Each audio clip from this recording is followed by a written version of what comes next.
अपने हर वीडियो में किया है, ठीक है। इस वीडियो में और कर लेते थोड़ा सा। गुहिल, बप्पा रावल। अब याद करने की कोशिश करो गुहिल और बप्पा रावल के बारे में, फिर अल्लट के बारे में, ठीक है। अल्लट के बाद में अपने जेतर सिंह, जेतर सिंह को याद करो भाई, ठीक है। जेतर सिंह के बारे में क्या क्या कहानी अपने को मिल जाती है, ठीक है। जेतर सिंह, फिर आ गया तेज सिंह। इसके बारे में ट्रिक बता रखी है ना, जेतर सिंह बहुत तेज था इसलिए उसने अपने चित्र बना लिए, ठीक है। मेवाड़ के अंदर चित्रकला शैली जो हुई है उसका सबसे पहले जो है कब स्टार्ट हुई थी, वो 1260 के अंदर। किसके काल में? तेज सिंह के काल में। इंपॉर्टेंट है, याद रख लेना, ठीक है। तेज सिंह के बाद में समर सिंह, और समर सिंह के बाद में अपने आ जाते हैं रावल रतन सिंह, ठीक है। रतन सिंह तक अपने कल पढ़ लिया था, ठीक है। समर सिंह के बारे में आप याद कीजिए, समर सिंह के बारे में और तेज सिंह के बारे में। शासकों को मैं बता रहा हूँ ना, इसी से आपके बहुत फर्क पड़ जाएगा। वैसे मैं अगर आपको सारे के सारी अगर इनके बारे में बताता हूँ तो वीडियो बहुत लंबी हो जाती है, इससे बढ़िया कि आप इसी से समझ लीजिए, ठीक है। एक बार शासक आपको याद हो जाएगा, शासक को याद करोगे ना तो उससे बहुत सारी चीज़ें आपके वैसे ही माइंड में रिपीट हो जाती है, ठीक है ना। तो जेतर सिंह के काल में क्या हुआ था, ठीक है। तेज सिंह के काल में, समर सिंह के काल में और रावल रतन सिंह के काल में। इतना सब याद आप कर लेना, रिवाइज कर लो दिमाग के अंदर अभी, ठीक है। और वैसे पढ़ना है तो एक बार वीडियो को पॉज करके जाओ, पहले वो पढ़ लो, फिर इसके बाद में यहाँ पर आ जाना, ठीक है। वीडियो ज़्यादा लंबी हो जाएगी अगर मैं बताऊंगा तो पहले वो रिवाइज कर लिया करो, ठीक है। तो लास्ट वीडियो में अपने कहाँ तक पढ़ लिया था? रावल रतन सिंह के तक, ठीक है। रावल रतन सिंह के शासनकाल में इंपॉर्टेंट चीज़ ये रिवाइज करवा देता हूँ मैं, ठीक है ना। रावल रतन सिंह के शासनकाल में क्या हुआ था, इन्होंने, इनके साथ में पहली बात तो मेवाड़ का इंपॉर्टेंट पॉइंट है ये कि मेवाड़ का पहला शाखा किसके काल में हुआ था? रावल रतन सिंह के काल में। फर्स्ट शाखा जो हुआ था वो किसके काल में हुआ था? मेवाड़ के रावल रतन सिंह के काल में। फ़ोन को ऐसे कर लेना, ठीक है ना, ऐसे देखोगे तो साफ दिखेगा, फ़ोन को खड़ा करके मत देखना, ठीक है, समझ में नहीं आएगा वीडियो, मतलब छोटा दिखेगा आपको, साफ दिखेगा नहीं, ठीक है। तो फर्स्ट शाखा किसके काल में हुआ था? मेवाड़ के रावल रतन सिंह के काल में, ठीक है। इनसे जुड़ी हुई कहानी है कि इनकी रानी एक पद्मिनी थी, उनका हीरामन तोता था, पिताजी का नाम गंधर्व सेन था। मेवाड़ के वो मेवाड़ के रावल रतन सिंह और वो सिहलदीप नरेश गंधर्व सेन की पुत्री थी, ठीक है। सिहलदीप का मतलब है कि वो कहाँ पर? श्रीलंका के अंदर, ठीक है। और तोते का नाम हीरामन था। आकाशलोचन, ठीक है, उसको हिंदुओं का आकाशलोचन कहा जाता है। तोते को अलाउद्दीन खिलजी ने आक्रमण किया था। राघव चेतन जो था वो रावल रतन सिंह का दरबारी कवि हुआ करता था, उसी ने उसको प्रेरक का काम किया था, मतलब उसको भड़काया था अलाउद्दीन खिलजी को जाकर के कि आप वहाँ पर जाकर के आक्रमण करो, ठीक है। तो ऐसी कुछ स्थिति अपने मेवाड़ के अंदर इसकी रही हुई है, ठीक है।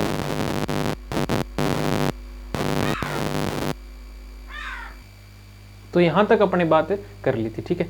अब इसके बाद में आगे देखते हैं अपने कि इस जो शाखा हुआ था इसकी जानकारी, लास्ट वीडियो बहुत लंबी हो गई थी इसलिए मैंने सारी चीज़ें आपको नहीं बताई थी, ठीक है ना, कुछ चीज़ें लिखाने वाली रह गई थी, वैसे नोट्स में मैंने आपको वो डाल दी है, ठीक है। तो फर्स्ट शाखा हुआ था, इसकी जानकारी कहाँ से मिलती है? जानकारी का जो स्रोत क्या है, जानकारी के स्रोत क्या है? तो इसमें सबसे पहले एक नंबर तो जो अपने अलाउद्दीन खिलजी जिसने मेवाड़ के ऊपर आक्रमण किया था ना, उसी के साथ में ही एक इतिहासकार आया था, ठीक है ना। अलाउद्दीन खिलजी का एक दरबारी था, अलाउद्दीन खिलजी का दरबारी, और उसका नाम था, दरबारी का नाम था क्या? अमीर खुसरो, ठीक है। ये उस युद्ध में मौजूद था, कौन से वाले में? मेवाड़ के फर्स्ट शाखे के अंदर, मेवाड़ के फर्स्ट शाखे में, मेवाड़ के पहला जो शाखा हुआ है, यानी कि राजा ने केसरिया और मेवाड़ की रानी जो है उन्होंने जोहर किया था, उस जो शाखा हुआ था उसके अंदर दरबारी जो था, किसका दरबारी? अलाउद्दीन खिलजी का दरबारी अमीर खुसरो था। और उसने क्या किया था कि इसी युद्ध के ऊपर एक खजाइनुल फुतूह, खजाइनुल उल फुतूह नाम का एक ग्रंथ लिखा था, ठीक है। खजाइनुल फुतूह या तारीख ए इलाही भी कहते हैं इसको, इसी का नाम है तारीख ए इलाही।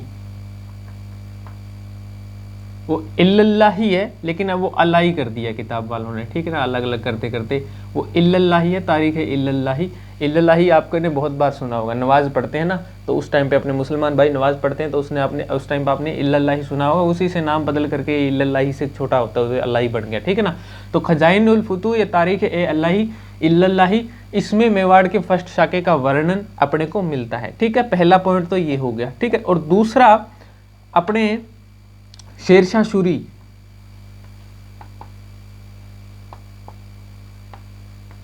ठीक है। इनका एक मलिक मीर मोहम्मद जायसी, ये कब हुए हैं ये तो आपको पता है ना, 1540 के अंदर एक ग्रंथ लिखा गया था। 1540 में कौन सा ग्रंथ लिखा गया था, इनके दरबारी हुए हैं एक, 1540 की बात है, ये 200 साल बाद में लिखा गया था ये ग्रंथ जो है, शेरशाह सूरीवाला दरबारी हुए थे इनके 1540 के अंदर। इनका नाम था मलिक मीर मोहम्मद जायसी।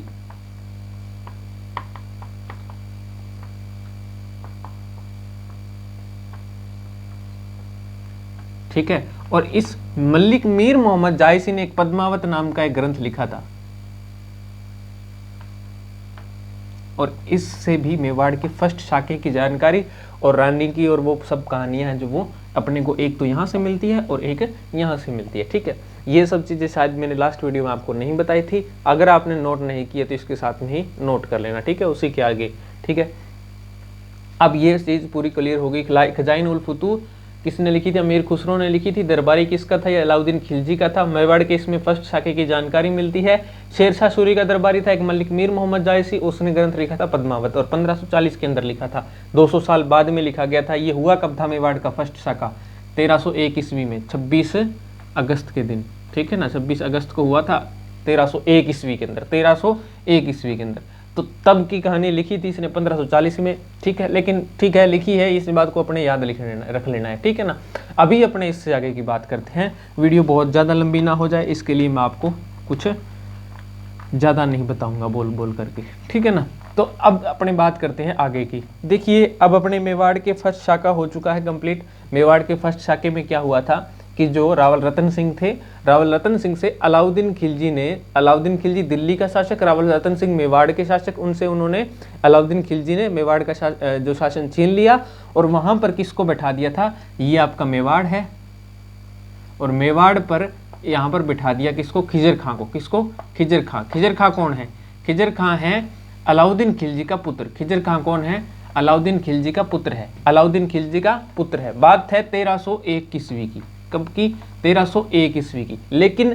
28 दिसंबर को, ठीक है, 28 दिसंबर के दिन, 28 दिसंबर 1316 को क्या हुआ, 28 दिसंबर 1316 को क्या हुआ कि अलाउद्दीन खिलजी की होगी मृत्यु। ठीक है, अलाउद्दीन की होगी डेथ, अलाउद्दीन की मृत्यु होगी।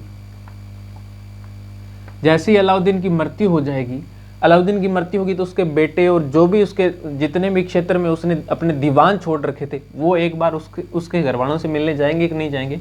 तो वैसे ही खिजर खां उसका बेटा था, तो खिजर खां कहाँ चला गया, दिल्ली चला गया। ठीक है, दिल्ली चला गया। दिल्ली कौन था, दिल्ली कौन था, अलाउद्दीन था। तो दिल्ली में चला गया खिजर खां, मेवाड़ को छोड़ करके कहाँ चला गया, दिल्ली। तो अब मेवाड़ छोड़ करके जाएगा तो यहाँ किसी ना किसी एक मुख्य व्यक्ति को तो छोड़ करके जाएगा ना, तो वहां पर वो किसको छोड़ करके गया था, खिजर खां छोड़ करके गया था जालोर का एक चौहान शासक हुआ करता था, सोनगरा चौहान। जालोर की सोनगरा शाखा ना, जालोर के सोनगरा, पहले मैं लिख देता हूँ नाम उनका, जालोर के एक सोनगरा शाखा मूंछाला सोनगरा, जिनका मालदेव नाम मिलता है, मालदेव मूंछाला, मालदेव मूंछाला या मालदेव सोनगरा, इसको बना दिया मेवाड़ का किलेदार।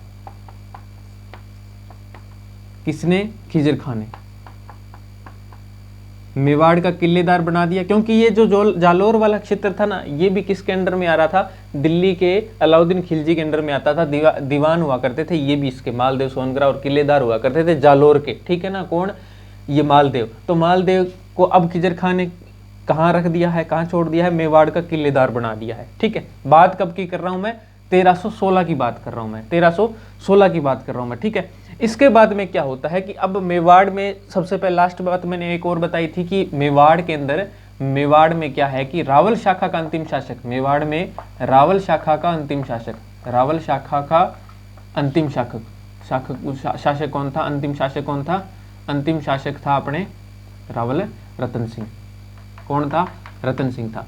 ठीक है, तो अब यहाँ पर किसकी स्थापना होगी, रावल रतन सिंह। अब इनके ना मेवाड़ के अंदर एक कहानी, मेवाड़ के अंदर एक सिस्टम हुआ करता था। क्या सिस्टम था, आप देखिए इस बात को, ये बात आपके समझ में आ गई होगी। ठीक है ना, इसको नोट करना चाहो तो कर लेना। ठीक है, इंपॉर्टेंट है, ये भी कई बार क्वेश्चन पूछ ली जाते हैं। मालदेव सोनगरा को मेवाड़ का किलेदार बना दिया था। ठीक है, और मेवाड़ की रावल शाखा का अंतिम शासक कौन है, रावल रतन सिंह है। ठीक है, इतनी बात आपके शायद समझ में आ गई होगी। ये पीछे की घटना ही है, वैसे तो समझने वाली बात इसमें यही है कि अलाउद्दीन खिलजी की डेथ हो गई थी कब, 1316 के अंदर। ठीक है, ये इसमें एक सिस्टम हुआ करता था मेवाड़ वालों के कि जो किसी भी राजा के दो बेटे हैं ना, तो उसमें से जैसे बड़ा बेटा है वो तो बनेगा, बड़ा बेटा तो क्या बन जाएगा, बड़ा बेटा तो बनेगा रावल, बड़ा बेटा तो क्या बनेगा, रावल बनेगा। और ठीक है, जो छोटा बेटा होगा ना, जो छोटा बेटा होगा, छोटा बेटा है उसको राणा कहा करते थे, ठीक है ना। और उसको किसी भी मेवाड़ के क्षेत्र की कोई ना कोई जागीर दी जाती थी और उसी जागीर का वो जागीरदार हुआ करता था, ठीक है। तो वैसे ही एक कहानी रही है इनकी पहले की, जेतर सिंह हुए हैं। जेतर सिंह का इतिहास मैंने आपको पढ़ाया है, ठीक है ना। और जेतर सिंह से पहले हुए क्षेम सिंह, पहले आपको ऊपर से बताता हूं मैं, ठीक है ना। रण सिंह हुए थे, रण सिंह के दो पुत्र हुए हैं, क्षेम सिंह और एक हुए हैं राहब, एक हुए हैं पुत्र है इसके, एक तो क्षेम सिंह है, एक है राहब, ठीक है। तो अब जो राहब है ना और एक ये क्षेम सिंह है, तो क्षेम सिंह ने, जो रण सिंह है, रण सिंह के पुत्र क्षेम सिंह ने मेवाड़ के अंदर रावल शाखा की पदवी धारण कर ली। ये इन्हीं के पूर्वज हैं, जेतर सिंह, तेज सिंह, इनके दादा परदादा हुए करते थे, ठीक है ना, क्षेम सिंह, ठीक है। तो अब क्षेम सिंह के बाद में, और ये राहब है, राहब कहाँ चले गए, राहब चले गए थे, ये तो चित्तौड़गढ़ दुर्ग में ही रहे थे और उन्होंने चित्तौड़गढ़ में रावल शाखा की स्थापना कर दी, क्योंकि ये बड़े बेटे हैं। अब ये छोटे बेटे हैं, तो छोटे बेटे जो राहब थे ना, ये मेवाड़ छोड़ करके, सॉरी मेवाड़ नहीं, चित्तौड़गढ़ दुर्ग छोड़ करके साथ में एक क्षेत्र पड़ता था सिसोदा, उसका गांव का नाम था, ठीक है ना। सिसोदा चले गई, ये सिसोदा की जागीर इनको दे दी गई, सिसोदा की जागीर ये दे दी गई इनको, किनको, राहब को, ठीक है। और राहब के आगे पुत्र हुआ, राहब के आगे इनका पुत्र हुआ था, ठीक है। पहले देखिए आप, ये बात आपको समझ में आ गई होगी, ठीक है ना। रण सिंह के बाद में उसका पुत्र था क्षेम सिंह, जो कि मेवाड़ के अंदर, चित्तौड़गढ़ के अंदर रावल शाखा का अगला शासक बनता था। मतलब मैंने आपको ये कहानी समझाई है ना, कि बड़ा बेटा होता था वो तो रावल बन जाता था, और जो छोटा बेटा होता था उसको राणा की उपाधि दे दी जाती थी। इसी में रण सिंह जो है वो रण सिंह का बेटा, बड़ा बेटा क्षेम सिंह था, क्षेम सिंह को रावल की उपाधि, और राहब जो था उसको सिसोदिया गांव में चला गया था, वो सिसोदिया गांव में जाकर के उसने आगे राणा की पदवी धारण कर ली, ठीक है। अब देखिए जो राहब है ना, इसके पुत्र तो एक हुआ था लक्ष्मण सिंह, और इसके आगे हुआ था क्षेम सिंह के आगे पुत्र हुआ इसका सामंत सिंह के बाद में हुआ था जेतर सिंह के बाद में अपने पढ़ते ही आ रहे हैं, इनका इतिहास तो स्पष्ट ही लिखा हुआ मिल जाता है। तेज सिंह, जेतर सिंह के बाद में तेज सिंह के बाद में समर सिंह, और समर सिंह के बाद में रतन सिंह। और रतन सिंह का युद्ध हुआ था, ये बीच में कुछ आगे नाम अलग से, और उनके बाद में आता है रतन सिंह, ठीक है, रतन सिंह। तो अब देखिए सामंत हुआ करते थे ना, जो राहब है, राहब का पुत्र लक्ष्मण सिंह है, ठीक है। अब इनके आगे लक्ष्मण सिंह के 7 बेटे थे, लक्ष्मण सिंह के 7 बेटे थे। उन 7 बेटों में से देखिए 6 बेटे तो, अब देखिए युद्ध जब होता था ना, जैसे मेवाड़ का जो ये कौन है, अब राहब कौन है, मेवाड़ के राहब का है जागीरदार है एक, और जागीरदार है तो इसका बेटा भी जागीरदार होगा, और इसके बेटों में से 7 बेटों में से एक कोई जागीरदार इनमें से भी हुआ करता था। तो ऐसी स्थिति रहा करती थी कि जब कोई युद्ध हो जाता था, किसी राजा का युद्ध हो जाता था ना, तो उसमें उसके सारे के सारे जागीरदार भाग लिया करते थे, और उनके बच्चे भी आगे भाग लिया करते थे। तो लक्ष्मण सिंह जो था उस टाइम पर जागीरदार था, और उसके 7 बेटों में से 7 ने ही क्या किया था, रतन सिंह के साथ में जो पहला शाखा हुआ था ना, उसमें इसके 7 बेटों ने युद्ध में भाग लिया था, ठीक है। उस 7 बेटों में से 6 बेटे तो मर गए, ठीक है, उसमें से 7 बेटों में से 6 बेटे तो मर गए, और बचा था एक, ठीक है, बचा कौन था, एक था, और उसका नाम था अरी सिंह।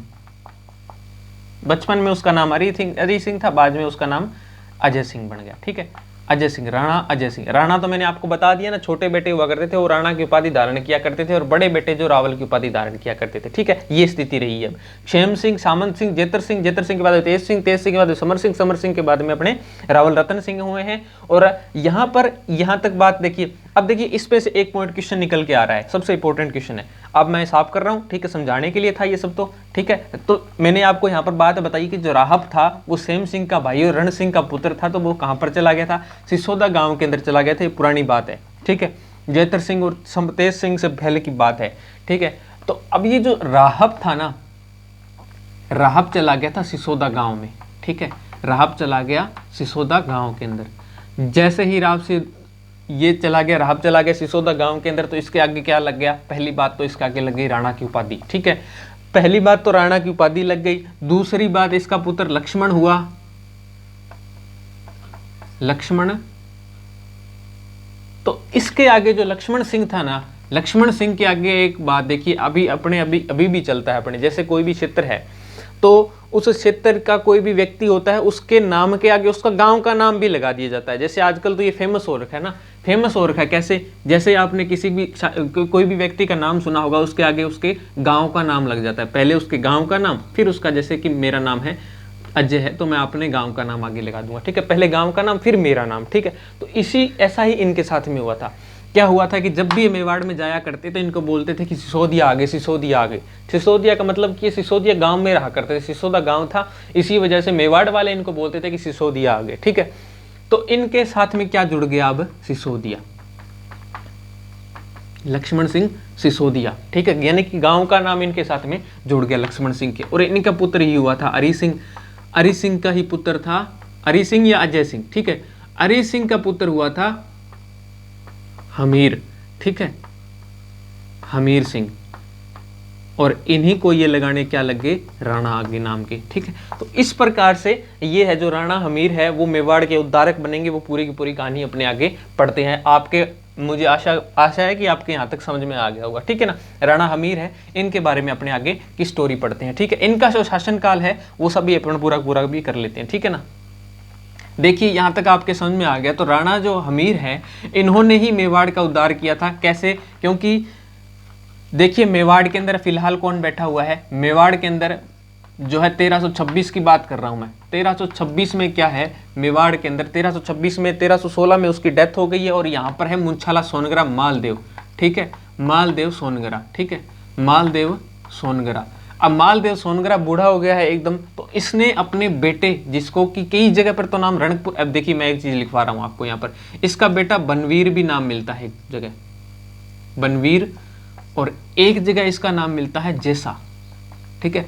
ये जो बनवीर नाम है ना, ये रणकपुर की एक प्रशस्ति लगी हुई है, रणकपुर प्रशस्ति, उसमें मालदेव सोनगरा के बेटे का नाम रणकपुर मिल जाता है प्रशस्ति में, किसमें, रणकपुर प्रशस्ति। और ये है कहां पर, वैसे पाली के अंदर पड़ जाता है रणकपुर, ठीक है ना। तो यहाँ की एक प्रशस्ति में इसके बेटे का नाम रणकपुर प्रशस्ति में, पाली जो पाली में पड़ती है ये रणकपुर गांव या कोई शहर है, ठीक है। तो इसमें इसका नाम तो बनवीर मिल जाता है, मालदेव सोनगरा का। लेकिन कुछ जो इतिहासकार हुए जैसे डॉक्टर दशरथ शर्मा, गौरीशंकर हीराचंद ओझा, और इन्होंने इनका नाम क्या है कि जैसा लगा रखा है, जैसा या जेजा भी मिलता है, जेजा, ठीक है।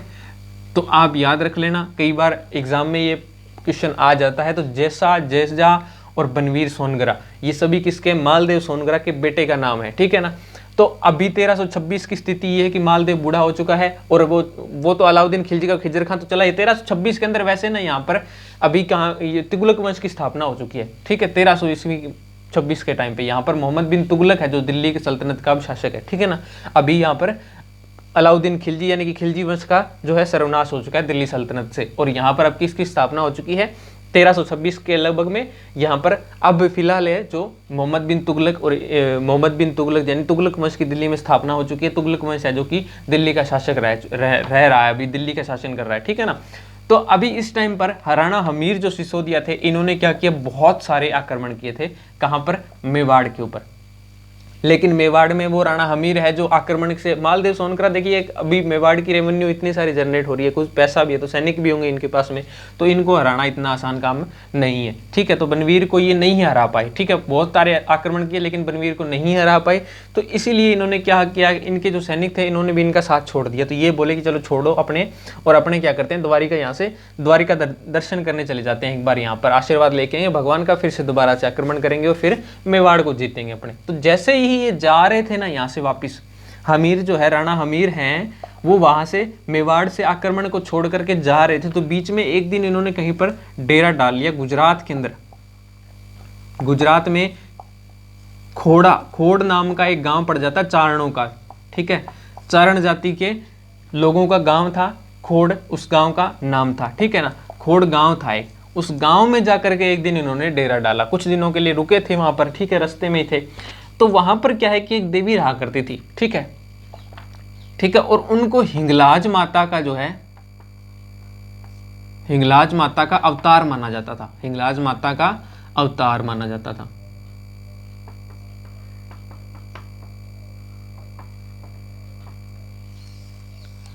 उस गांव में एक औरत रहा करती थी और उनको क्या है कि हिंगलाज माता का अवतार माना जाता था। और कहाँ पर ये खेड़ा गांव चारणों का गांव था, गुजरात की मैं बात कर रहा हूँ, ठीक है। तो इस गांव में जब ये अमीर राणा अमीर रहे तो इनको किसी ने बताया तो ये उनके पास में गए, ठीक है। उन माता के पास में गए, बरवड़ी माता उनका नाम है, बिरवड़ी, ठीक है, बिरवड़ी माता, ठीक है, उनका नाम मिलता है बिरवड़ी माता। याद रख लेना ये पॉइंट आगे, क्योंकि इनके नाम पर ही एक मंदिर बनेगा और वो मंदिर आज तक फेमस है, अभी तक उपस्थित है मेवाड़ में, चित्तौड़गढ़ के अंदर, ठीक है। तो बिरवड़ी माता जो था, ये बिरवड़ी माता को राणा हमीर को लोगों ने बोला कि बिरवड़ी माता के पास में आप जाइए, तो उन्होंने इनके पास में गए, ठीक है, और इनको सारी की सारी समस्या बताई कि ऐसे ऐसे करके मैंने मेवाड़ पर कई सारे आक्रमण कर लिए हैं, फिर भी मेरी विजय नहीं मिल रही है, मेरा शासन जो है मेवाड़ मिल नहीं रहा है, प्राप्त नहीं कर पा रहा हूँ मैं उसको, हार हो जाती है मेरी बार बार में। तो बिरवड़ी माता ने बोला कि इस बार तुम जाकर के दोबारा से आक्रमण करो, तुम जीत जाओगे। तो राणा हमीर ने बोला कि अभी मेरे पास में इतनी सैन्य शक्ति भी नहीं रही है, और सारी की सारी जो सेना थी वो तो खत्म हो चुकी है, बार बार से उसके साथ में आक्रमण कर करके लड़ाइयाँ की बार बार, तो उसके साथ में सेना खत्म हो गई है, सेना बिखर चुकी है, मेरे पास में सेना नहीं है।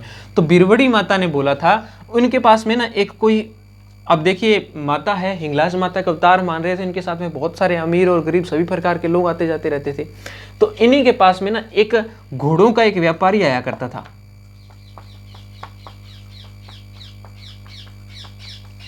और माता ने कहा कि इस घोड़ों के व्यापारी को बोला कि तुम है ना, मैं तुम्हारे साथ में एक मतलब कि कोई व्यक्ति भेज दूंगी, ठीक है, तुम जाकर के आक्रमण करो, कोई दिक्कत नहीं है, तुम उस आक्रमण में इस बार तुम आक्रमण में जीत जाओगे, ठीक है, तुम एक बार आक्रमण और करके देखो। तो ये बात जो है वो पूरी की पूरी इसमें मतलब कि राणा हमीर के दिमाग पे गहरा असर छोड़ी, और ये दोबारा से जाकर के उनके साथ में बिरवड़ी माता के कहने पर राणा हमीर ने मेवाड़ के ऊपर दोबारा से जाकर के आक्रमण किया, ठीक है।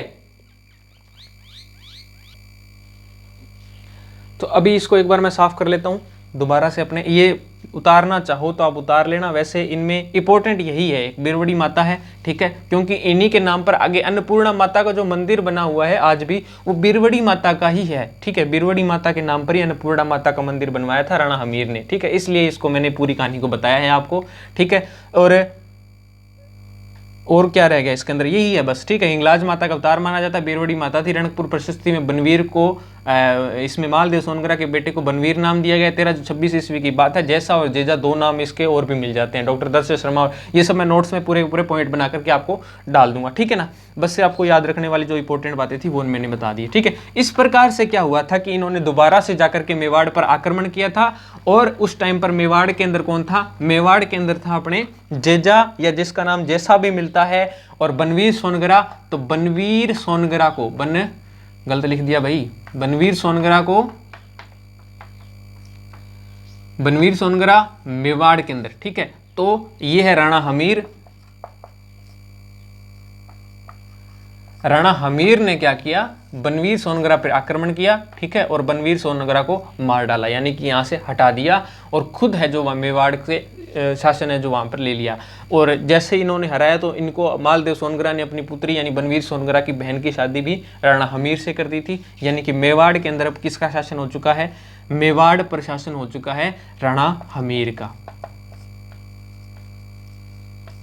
ठीक है। मेवाड़ पर अब राणा हमीर का शासन हो चुका है। इन्हीं के टाइम पर दिल्ली का जो शासन था वो किसके पास में है, दिल्ली जो है वो मोहम्मद बिन तुगलक के पास में है। दिल्ली किसके पास में है, दिल्ली है मोहम्मद बिन तुगलक के पास में।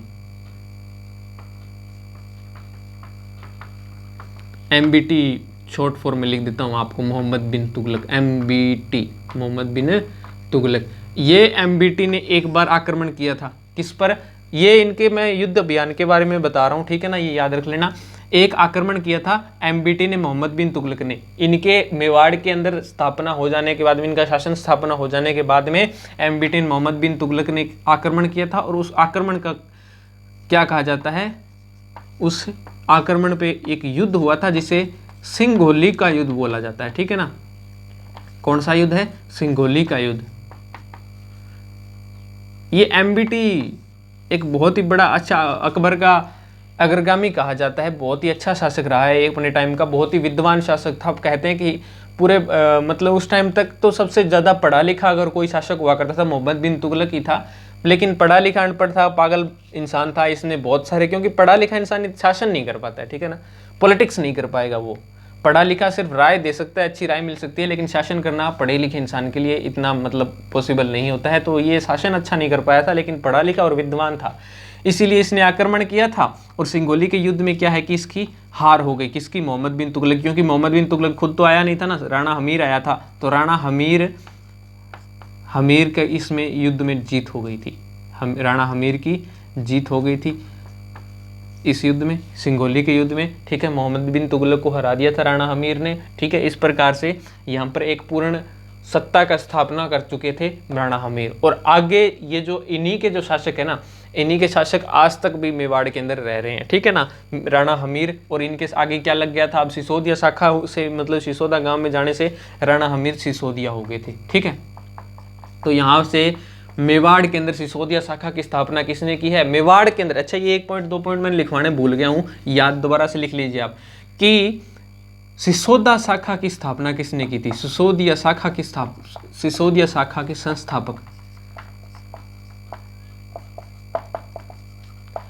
शाखा के संस्थापक कौन है भाई, आप बताओ।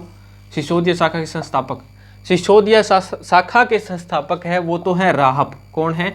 राहप। राहप कौन है? इनके दादा है, राणा हमीर के परदादा हो गए ना वैसे तो। इनके पिताजी अरी सिंह के पिताजी लक्ष्मण सिंह, और लक्ष्मण सिंह के पिताजी थे राहप, ठीक है। तो राहप ही जो सबसे पहले सिसोदा गांव के अंदर गए थे और वहां पर इन्होंने सिसोदिया शाखा की स्थापना की थी, ठीक है। तो अभी सिसोदिया शाखा के संस्थापक कौन है? वो तो है राहप। लेकिन मेवाड़ के अंदर जो चित्तौड़गढ़ है, दुर्ग है, मेवाड़ में सिसोदा शाखा की स्थापना किसने की है? मेवाड़ में सिसोदा शाखा की स्थापना की है अपने हमीर सिंह ने, राणा हमीर ने। मेवाड़ में सिसोदिया शाखा के संस्थापक,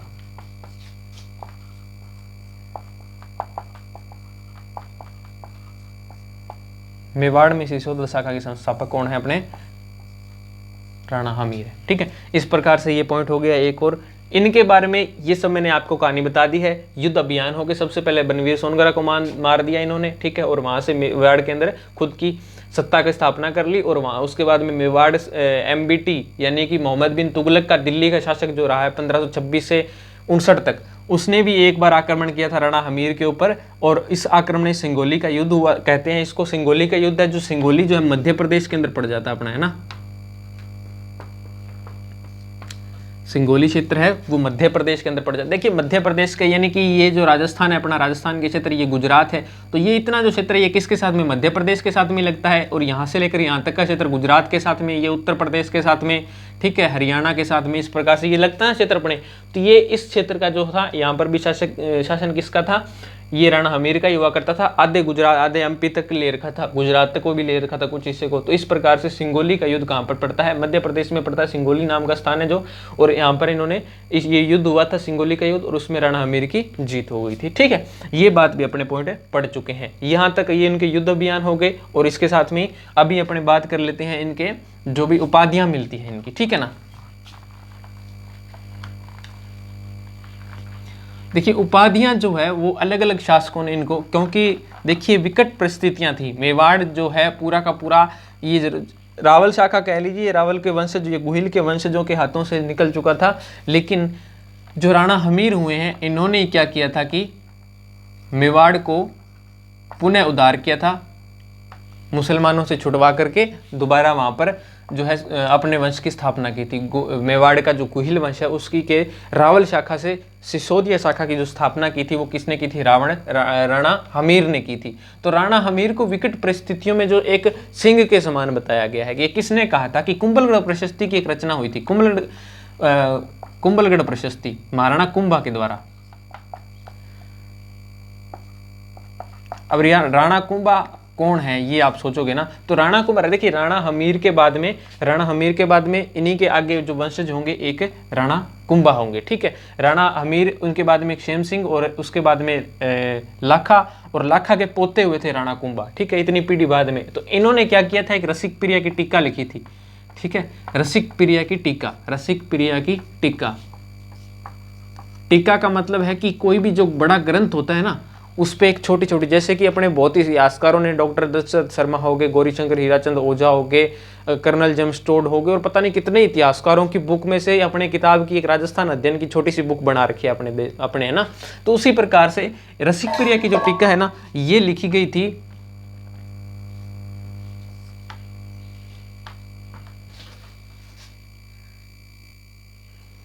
तो रसिकप्रिया की जो टीका है, इसके अंदर इनको वीर राजा की उपाधि दी गई है।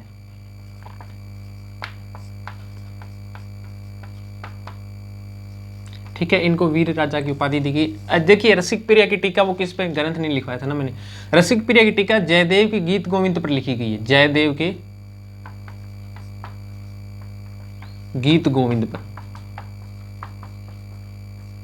ये जब अपने कला और संस्कृति के अंदर पढ़ेंगे तब सारे के सारे जो ग्रंथ और जो भी किताबें और उनके लेखक होंगे उनके बारे में पढ़ेंगे, तब आपको ये जयदेव का गीत गोविंद और रसिकप्रिया की टीका और महाराणा कुंभा ने कब लिखी थी, कैसे लिखी थी, वो सब बताऊंगा। लेकिन इस पे बताने वाली इंपॉर्टेंट बात ये थी कि वीर राजा की उपाधि किसके है, महाराणा हमीर की है, और ये किसने दी थी, 1460 के अंदर लगभग लिखा गया था ये महाराणा कुंभा के द्वारा। तो इसमें जो है कि वीर राजा की उपाधि राणा हमीर को दी गई थी, बाद में दी गई थी। ठीक है, वीर राजा की उपाधि। और अच्छा, इसके साथ में महाराणा कुंभा के समय में, क्योंकि महाराणा कुंभा के समय में ना जो कला और संस्कृति है वो आसमान छू रही थी, बहुत ही ज्यादा इनके समय में निर्माण हुए हैं, भवन निर्माण हुए हैं। तो इसी के समय में, इन्हीं के समय में एक इनके अत्रि भट्ट और महेश भट्ट नाम के जो मूर्तिकार हुए हैं, ठीक है ना, इन्होंने क्या किया था, लेखक भी थे ये, इन्होंने क्या किया था, एक कीर्ति स्तंभ, एक जैन कीर्ति स्तंभ है वो तो अलग है, लेकिन ये एक कीर्ति स्तंभ है, कीर्ति स्तंभ, जिसे कि राजस्थान पुलिस कांस्टेबल का जो अपने कंधे पर उनके लगा रहता है ना, उनका राज चिन्ह क्या है, कीर्ति स्तंभ ही तो है ना। तो इस कीर्ति स्तंभ के ऊपर इन्होंने एक जो है लगाई थी प्रशस्ति। उस प्रशस्ति के अंदर इनको क्या दे रखा है कि विषम घाटी पंचानन की उपाधि दे रखी है इनको, विषम घाटी पंचानन।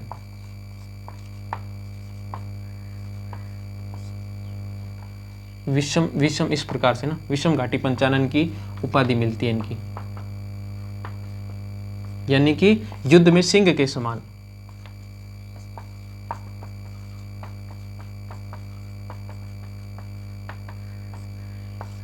ठीक है, और कर्नल जेम्स टोड ने इनको अपने समय का एक प्रबल हिंदू शासक बता रखा है। कर्नल जेम्स टोड ने क्या कह रखा है इनको, अपने समय का एक प्रबल हिंदू शासक, यानी कि उस टाइम पर हिंदू शासक राणा हमीर के जैसा कोई नहीं था। या तो सभी के सभी मेवाड़ को छोड़ करके सभी के जो सभी क्षेत्र हुआ करते थे ना, वो सारे के सारे मोहम्मद बिन तुगलक के अंडर में आया करते थे। उन्होंने सब क्षेत्र को जीत दिया था, लेकिन जो मेवाड़ है उसको वो नहीं जीत पाए थे। तो इसीलिए इनको कर्नल जेम्स टोड ने क्या कहा है, अपने समय का प्रबल हिंदू शासक का है। ठीक है, तो इस प्रकार से ये इंपॉर्टेंट चीजें जो थी महाराणा हमीर के बारे में, राणा हमीर के बारे में, राणा हमीर सिसोदिया के बारे में, ये अपने पूरी की पूरी कंप्लीट कर चुके हैं। ठीक है, अभी अपने नेक्स्ट वीडियो के अंदर इससे आगे के शासकों की बात करेंगे। ठीक है, इसके आगे के जो शासक है उनके बारे में अपने को लिखित प्रमाण और बहुत सारे मिल जाते हैं, क्योंकि उन्होंने अपने समय में इतिहासकार और बहुत अच्छी चीजें लिखवा रखी हैं। ठीक है, तो अपने उनके बारे में और आगे अच्छे से बात करेंगे। अगर वीडियो अच्छी लगती है तो इसको लाइक करना, कमेंट करना, शेयर करना। डिस्क्रिप्शन में इसका आपको पीडीएफ मिल जाएगा, जाकर के क्लिक कर लेना। आपके पास में टेलीग्राम होना चाहिए इसके लिए। ठीक है, टेलीग्राम डाउनलोड कर लेना, आपको पीडीएफ मिल जाएगा इसका पूरा का पूरा। ठीक है, बुक खरीदने की आपको जरूरत नहीं पड़ेगी, अच्छे से आपको पीडीएफ में जो मिल जाएगा आपको लिखा हुआ। ठीक है ना, तो मिलते हैं अपनी नेक्स्ट वीडियो के अंदर।